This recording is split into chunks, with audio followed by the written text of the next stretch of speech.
envers Dieu. Et on parle de bonne conscience. Donc lorsque nous sommes engagés, lorsque nous avons pris cette décision de pouvoir nous baptiser, nous l'avons fait premièrement envers Dieu. Et surtout en bonne conscience. Parce que nous sommes dans un temps où malheureusement, certains vont venir vers Dieu par rapport à un mouvement. Vont venir vers Dieu par rapport à un homme, par rapport à la famille. Moi, je m'en souviens, moi personnellement, je suis né dans une famille chrétienne et c'est vrai que je pensais que j'étais né chrétien.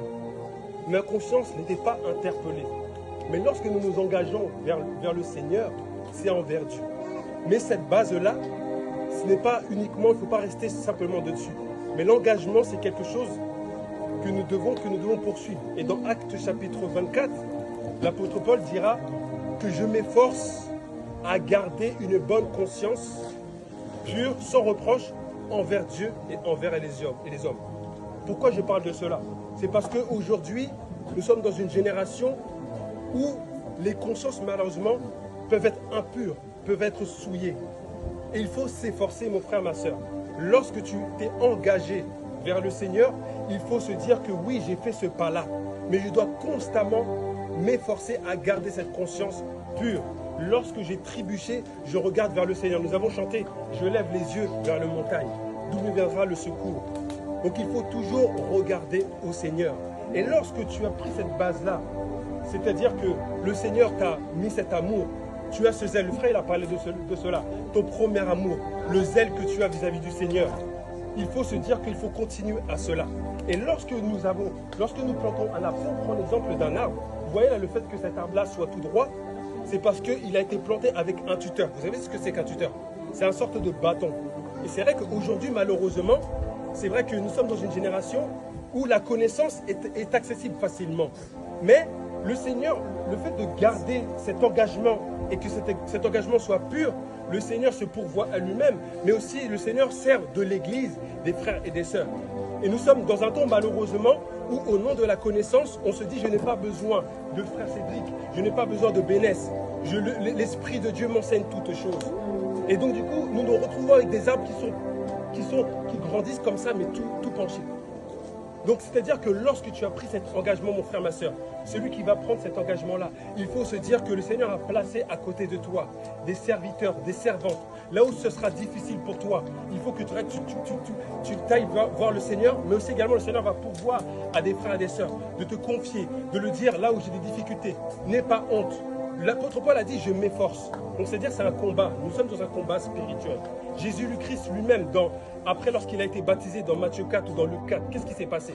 Il a été aussi bien persécuté par Satan, le diable.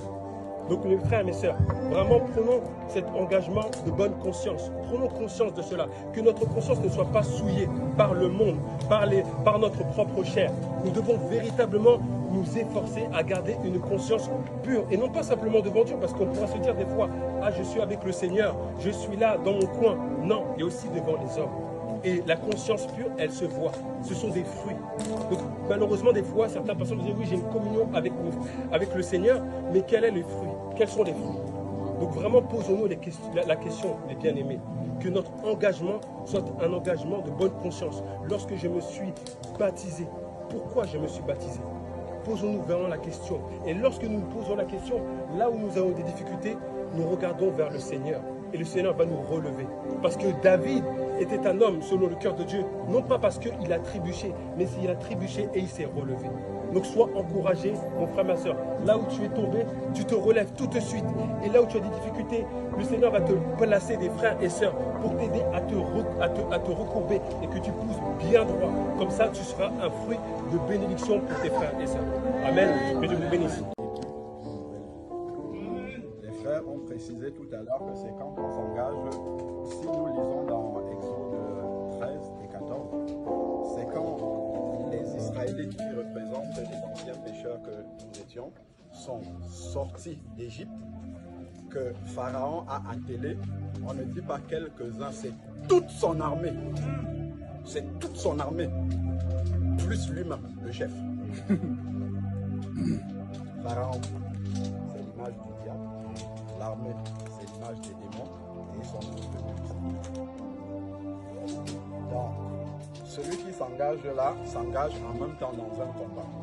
Mais il ne s'engage pas sans armes. Amen. Celui qui plonge dans l'eau n'est rien. Donc ce n'est pas devant celui qui va immerger que l'engagement est pris. C'est devant celui-là. Quand Moïse a élevé le bâton comme ça et la mer s'est séparée, c'est le nom de Jésus qui est prononcé. Donc c'est toujours vers ce nom-là, c'est ce nom-là qui nous donne la victoire. Amen. Mais que celui qui prononce ce nom-là s'éloigne du péché. Amen. Parce que c'est là qu'il y aura un problème. En prononçant ce nom-là, il faut s'éloigner du péché, bien sûr. Tout ne devient pas parfait le premier jour. C'est une marche avec le Seigneur. Mais ce que le Seigneur attend vraiment, c'est la sincérité du cœur. C'est un engagement sincère. Et le baptême, c'est vrai, parfois on mélange avec la nouvelle naissance. Donc, ce que je comprends, c'est que la nouvelle naissance, c'est quand l'Esprit de Dieu vient s'installer dans un cœur. Ça produit ce changement-là à l'intérieur de nous. L'Esprit de Dieu s'installe. Mais c'est quelque chose qui se fait de manière spirituelle. Et comme en avançant, parfois on oublie les choses qui se passent spirituellement, Dieu a mis une marque visible pour qu'on s'en souvienne. C'est ça. C'est ça. Le baptême, ça se passe dans le monde physique pour que nous nous souvenions de ce qui s'est passé. L'engagement de bonne conscience vis-à-vis du De Dieu. Seigneur. La marche est longue. Le Seigneur dit dans sa parole, celui qui persévérera jusqu'à la fin sera sauvé. Que celui qui a des oreilles entend. Que celui qui a les oreilles entend. C'est bien l'engagement de départ. C'est important. C'est la fondation. Parce qu'il arrivera des combats dans la marche chrétienne. Et c'est le souvenir de cet engagement-là qui va nous ramener. C'est pour ça que le frère disait qu'il ne faut pas prendre cela à la légère. La marche d'un enfant de Dieu, en général, est l'image de la sincérité de son engagement. Généralement, c'est ça. Si on l'a fait à la légère, notre relation avec Dieu sera aussi légère. Si on a pris le temps, comme le frère disait, de creuser pour comprendre ce que nous sommes en train de faire, on ne va pas jouer avec le Seigneur. Et là, on pourra aller loin avec lui. Et c'est ça que le Seigneur veut. C'est que nous persévérions jusqu'à la fin. Le plus important, ça, c'est important parce que c'est la base. Mais le plus important, c'est d'entendre le son de la trompette. Amen. C'est ça qui est le plus important. Ne pas louper ça. C'est bien ça, mais le son de la trompette, c'est l'apothéose de tout ça. Non, ce n'est qu'un début. Et vraiment, le Seigneur revêt ses enfants qui sortent de là et qui sont sincères, l'amour. Le plus faible, quand on dit le plus faible, c'est en termes d'années de naissance en Christ. Le dernier chrétien qui sort de l'eau peut dire au diable, sort de chez moi, le diable sort. S'il croit fermement, s'il est sincère. Par contre, s'il n'est pas sincère, le diable va dire,